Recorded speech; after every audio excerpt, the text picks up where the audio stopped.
ভারতের অধীনে থাকতে এই সরকারের আগ্রহ কেন এবং ভারত এই সরকারের পক্ষে কেন?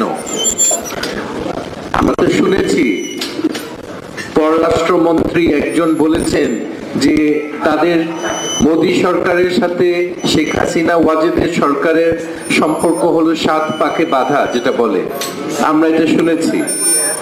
আসলে এই দুই গ্রুপ,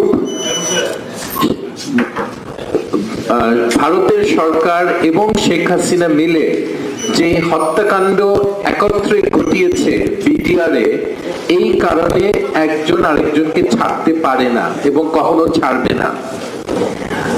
বিরোধী দলের অনেক লোকের মধ্যে একটা প্রচলিত কথা ছিল, আমিও শুনেছি যখন রাজনীতিতে এসেছি, যে ভারতের সম্মতি ছাড়া ক্ষমতায় যাওয়া হবে না, দরকার নাই ক্ষমতায় যাওয়া, কিন্তু আমাদের জনগণের মতামত আমরা প্রকাশ করব। এটার প্রতিফলন যখন আপনারা একটা সুষ্ঠু নির্বাচনে দেখেন, তখন একটা সুষ্ঠু নির্বাচনের মাধ্যমে একটা স্বাধীন দেশের স্বাধীন একটা সরকার আপনারা দেখবেন। এটা হবে একদিন। এটা কি করে হবে সবাই জিজ্ঞেস করে। ভারতের এত শক্তি, ভারতের শক্তির মুখে আমাদের জনগণ কোনোদিন তারা ভয় পাবে না এবং তারা ভয় পায় না। আপনারা দেখবেন যে 90% মানুষ এই সরকারের বিরুদ্ধে, ভারত সরকারের বিরুদ্ধে 90% মানুষ। সেখানে তারা টিকে থাকবে কি করে?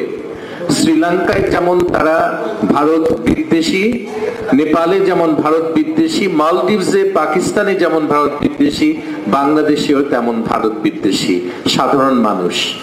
পানি বন্টনের ব্যাপারে, নদীর পানি, তারপরে সীমানা হত্যার ব্যাপারে, ট্রানজিট বিনা খরচে ট্রানজিট দেওয়ার ব্যাপারে এবং বিটিআর হত্যাকাণ্ড ঘটার ব্যাপারে মানুষের প্রচুর রাগ এখনো আছে।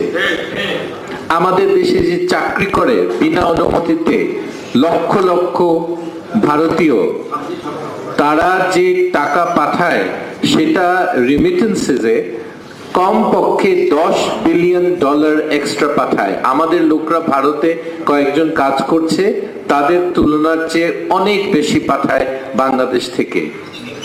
আমি বলছি না যে এদের চাকরি বন্ধ করা উচিত, কিন্তু একটা অনুমতি দেওয়ার একটা সিস্টেম তৈরি করা দরকার।